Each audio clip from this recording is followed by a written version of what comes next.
Hello guys, എല്ലാവർക്കും സുഖമാണെന്ന് വിശ്വസിക്കുന്നു. ഇത് നിങ്ങളുടെ സ്വന്തം ഫെയർനെസ്റ്റാണ്. ഇന്ന് തൊട്ട് ഞാൻ ബിഗ് ബോസിൻ്റെ റിവ്യൂ പറയാൻ പോവാണ്. ആക്ച്വലി ബിഗ് ബോസിൻ്റെ റിവ്യൂ പറയാനായിട്ട് എനിക്കതിലുള്ള എല്ലാവരെയൊന്നും അറിയില്ല. ഞാനും കണ്ടുവരുന്നതേ ഉള്ളൂ നിങ്ങളെപ്പോലെ.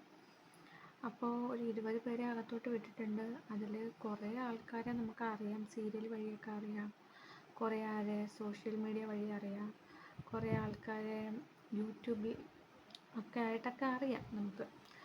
അപ്പോൾ അറിയാത്ത ആൾക്കാരും ഇത്തവണ ഉണ്ട്. അപ്പോൾ അറിയാത്തവരെ എന്ന് വെച്ചാൽ എനിക്കറിയാത്ത ആൾക്കാരുണ്ടെന്നാണ് ഞാൻ പറഞ്ഞത്. നിങ്ങൾക്ക് ചിലപ്പോൾ എനിക്കറിയാത്തവരൊക്കെ നിങ്ങൾക്കറിയായിരിക്കും. പക്ഷേ കോമൺ ആയിട്ട് നോക്കുമ്പോഴത്തേക്കും കുറേ മലയാളികൾക്ക് സുപരിചിതമല്ലാത്ത ഫേസുകളും ഉണ്ട്. എൻ്റെ അഭിപ്രായത്തിൽ ഞാനിപ്പോൾ കുറേ റിവ്യൂസ് കണ്ടു. ബിഗ് ബോസിനെ കുറിച്ചുള്ള റിവ്യൂ പറയുന്നത് കേട്ടു, കുറേ കേട്ടു. ഞാൻ മുമ്പും കേൾക്കുമായിരുന്നു, ബിഗ് ബോസിൻ്റെ റിവ്യൂസ് കേൾക്കുമായിരുന്നു.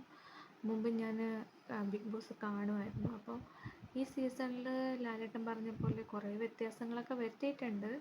പക്ഷെ ഇപ്പോഴും അങ്ങോട്ട് എന്താണ് ഒരു ഫുൾ ഓൺ പവർ എന്ന് പറയാറായിട്ടില്ലെന്നാണ് എൻ്റെ ഒരു അഭിപ്രായം. ഓക്കെ, അടി ഉണ്ടാക്കാൻ വേണ്ടി അടി ഉണ്ടാക്കുന്നുണ്ട്, ക്യാമറ സ്പേസ് കിട്ടാൻ വേണ്ടി അടി ഉണ്ടാക്കുന്നുണ്ട്, അതിനു വേണ്ടിയുള്ള സംസാരങ്ങൾ ഉണ്ടാവുന്നുണ്ട്. അല്ലാതെ വേറെ പുതുതായിട്ടൊന്നും എനിക്ക് തോന്നിയില്ല. ഇന്നലത്തെ എപ്പിസോഡ് എന്ന് പറയുമ്പോഴത്തേക്കും സ്റ്റാർട്ടിങ് എപ്പിസോഡ്, അതിനകത്ത് എന്താണ് കുറേ ആൾക്കാരെ അതിനകത്തോട്ട് കയറ്റി വിടുന്നുണ്ട്.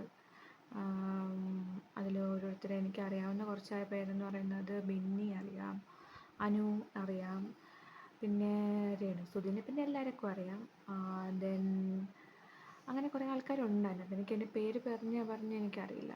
പിന്നെ കുറേ ബോറൻ സംസാരങ്ങൾ ഇടയ്ക്ക് ഉണ്ടാവുന്നുണ്ട്.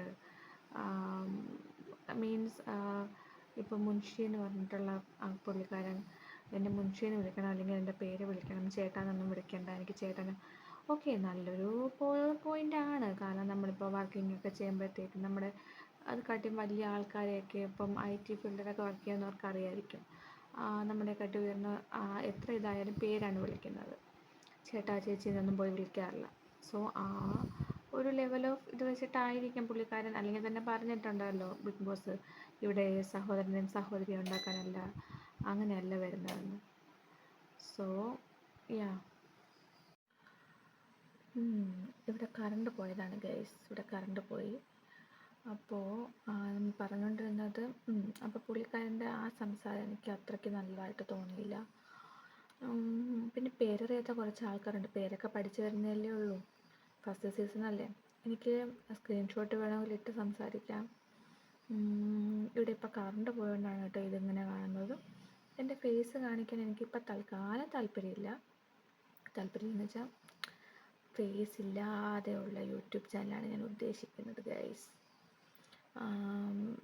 അതുകൊണ്ട് സ്റ്റാറും പൂക്കളും പുഴകളും പിന്നെ ഞാൻ എടുക്കുന്ന കുറേ വീഡിയോസ്, ഇതൊക്കെയാണ് എനിക്ക് താല്പര്യം. പിന്നെ ഇതിന് വേണമെങ്കിൽ എനിക്ക് എന്ത് പറയാനാ, ബിഗ് ബോസിൻ്റെ സ്ക്രീൻഷോട്ടോ അല്ലെങ്കിൽ വീഡിയോസ് ക്ലിപ്സ് ഒക്കെ വെക്കാം. എല്ലാവരും വെച്ചിട്ടുണ്ട് യൂട്യൂബിൽ. അപ്പം ഞാൻ വിചാരിച്ചൊരു വെറൈറ്റി ആയിട്ട് ഇങ്ങനെ ഒരു റിവ്യൂ ഇരുന്നോട്ടെ, ഇരുട്ടത്തിരുന്ന് സംസാരിക്കുന്ന ബിഗ് ബോസിനെ കുറിച്ച്. ബിഗ് ബോസിനെ ആരെങ്കിലും കാണാറുണ്ടോ? ഇല്ലല്ലോ. അതുപോലെ എന്നെ ആരും കാണണ്ടെന്ന് ഞാൻ വെച്ചു, അത്രയേ ഉള്ളൂ. ഓക്കെ, നെക്സ്റ്റ് ഇന്നത്തെ എപ്പിസോഡ്. ഞാൻ ഇന്നലത്തെ ജസ്റ്റ് ഇൻട്രോയും കാര്യങ്ങളും എല്ലാവരും കയറുന്നതും അങ്ങനത്തെയൊക്കെ അല്ലായിരുന്നു. നൈറ്റിൽ നോക്കിയപ്പോൾ എല്ലാവരും അവരുടെ ബെഡിലൊക്കെ കിടക്കുന്നതും എടുക്കുന്നതൊക്കെയാണ് ഞാൻ കണ്ടത്. പിന്നെ ഇന്ന് മോർണിംഗിൽ എനിക്ക് കയറി നോക്കാൻ പറ്റിയിട്ടില്ല, ഓൺലൈനിലൊന്നും കണ്ടില്ല. പക്ഷെ ഞാൻ റിവ്യൂ കണ്ടിട്ടുണ്ടായിരുന്നു. ഓൺലൈൻ നടന്നുകൊണ്ടിരിക്കുന്ന സമയത്ത് തന്നെ കുറേ റിവ്യൂവേഴ്സ് റിവ്യൂ ഇടുന്നുണ്ടായിരുന്നു. നെക്സ്റ്റ് എന്ന് പറയുന്നത്, ഇന്ന് ഞാൻ എപ്പിസോഡ് കണ്ടപ്പോഴത്തേനും എനിക്ക് തോന്നിയത് എന്താണ്, ഈ കളറിനെ കുറിച്ചൊന്നും പറയേണ്ട കാര്യമൊന്നുമില്ല. കളറിലെ ഡ്രസ്സിങ്ങിനെ കുറിച്ച് ഇപ്പം പറയേണ്ട കാര്യമില്ല. നമ്മുടെ കേരളത്തിൽ അങ്ങനെയാണെന്നും പറഞ്ഞിട്ട് ഇപ്പോൾ ബിഗ് ബോസിൽ ഇന്ന ഡ്രസ്സ് ഇടാവോ, അല്ലെങ്കിൽ കേരളത്തിലെ എല്ലാവരെയും ബോധിപ്പിക്കുന്ന ഡ്രസ്സ് ഇടണം എന്ന് പറയാൻ ആർക്കും ഒരു ഇതില്ല.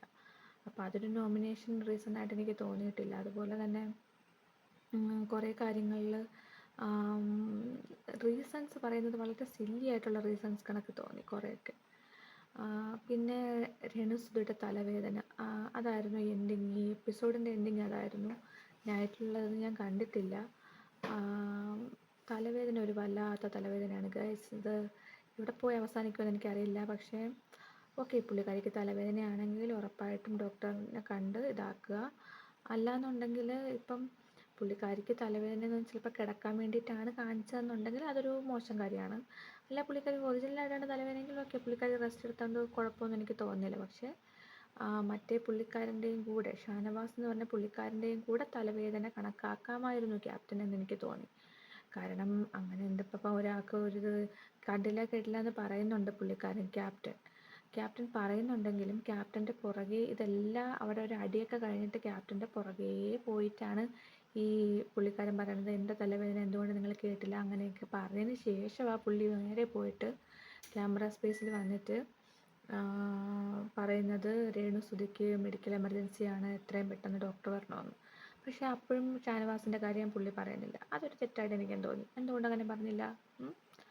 ഓക്കെ, അത് പോട്ടെ, വരുമ്പോൾ കാണാം. ആരെയും ഇപ്പോൾ ജഡ്ജ് ചെയ്യാൻ നമുക്ക് പറ്റില്ല. കാരണം ഫസ്റ്റ് 2 days അല്ലേ ആയിട്ടുള്ളൂ. ചുമ്മാ കാണിക്കാൻ വേണ്ടി കാണിക്കുന്ന കുറേ കാര്യങ്ങളായിട്ടാണ് എനിക്കിപ്പോൾ തോന്നിയിട്ടുള്ളത്. അല്ലാതെ ആരെയും നല്ല രീതിയിലുള്ളൊരു കണ്ടസ്റ്റൻ്റായിട്ട് എനിക്കിപ്പോൾ തോന്നിയിട്ടില്ല. കറൻറ്റ്ലി തോന്നിയിട്ടില്ല. ഇനി തോന്നാം, ചിലപ്പോൾ നല്ല കണ്ടസ്റ്റൻസുകൾ നമുക്ക് ഇങ്ങനെ വരും. എന്തുവാണ്, നല്ല പവറായിട്ടൊക്കെ വരുന്ന സമയത്ത് ഓക്കെ. ഇപ്പം കുറേ എന്തോ ഇതൊക്കെ നമ്മൾ കണ്ടിട്ട് അങ്ങനെ കണ്ട് ഇങ്ങനെ ആയതാണെന്ന് അറിയില്ല ചിന്ത.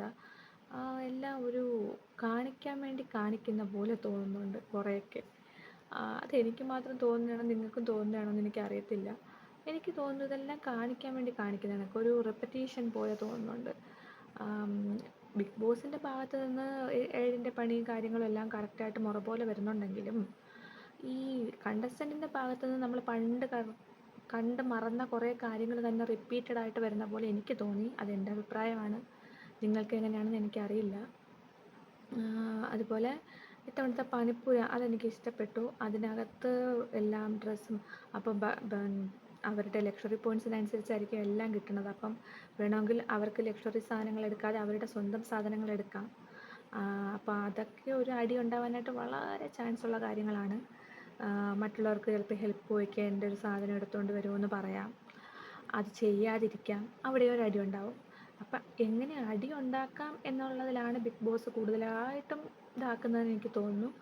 പക്ഷേ എനിവേ ഗേസ്, എൻ്റെ മൈക്കില്ല, ഞാൻ മൊബൈലിലെ ഫോണിലെ തന്നെ മൈക്കിലാണ് സംസാരിച്ചുകൊണ്ടിരിക്കുന്നത്.